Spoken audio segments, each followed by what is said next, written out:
Claustre, bonjour, vous êtes présent ici à Convergence pour la conférence Transition énergétique et précarité énergétique en France. Pouvez-vous nous expliquer pourquoi vous êtes venu participer à cette conférence? Nous sommes venus parce que la notion de convergence est au cœur de la nature et de l'action nucléaire. Il y a la convergence entre des différentes thématiques, la convergence entre différents acteurs. Et que là, c'était une initiative intéressante d'être à la fois sur une convergence environnement et sociale, équité, sur le thème de la précarité énergétique, et une convergence entre les questions de développement au sud et de transition énergétique au nord. C'est cet aspect qui nous a paru intéressant.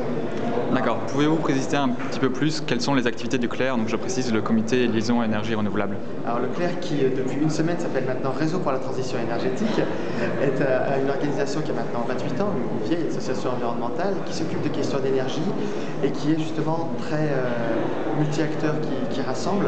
D'abord parce que ses adhérents sont à la fois des associations locales, des entreprises, plutôt PME, voire TPE, des collectivités locales, des organismes de formation, donc une vraie culture du mélange, et que les prismes lesquels ils traitent la question d'énergie sont à la fois des prismes environnementaux, donc une réduction de l'impact de nos activités sur le changement climatique ou risque nucléaire, etc., mais aussi économique, avec une vraie approche du développement économique territorial et également social, avec un travail important sur la lutte contre la précarité énergétique.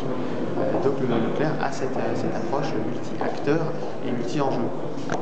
D'accord. Nous parlions tout à l'heure de la nécessité d'éducation et de sensibilisation de la population française à la transition énergétique. Quel rôle pourrait jouer donc le CLER sous sa nouvelle appellation dans cette optique? Le CLER, en tant que tête de réseau, va plutôt travailler avec ses membres qui, eux, sont des acteurs de terrain et qui, pour beaucoup, ont des activités d'espace info-énergie, c'est-à-dire de conseils d'animation territoriale sur l'énergie, souvent des métiers de l'éducation à l'énergie, et tout ce qui va pouvoir faire que sur un territoire donné, la question de l'énergie est discutée, qu'on a un accès à l'information, une information neutre et indépendante, c'est la nature même des espaces info-énergie, et c'est surtout à travers ce prisme-là qu'on va pouvoir agir. Merci beaucoup et merci pour votre participation en conversation.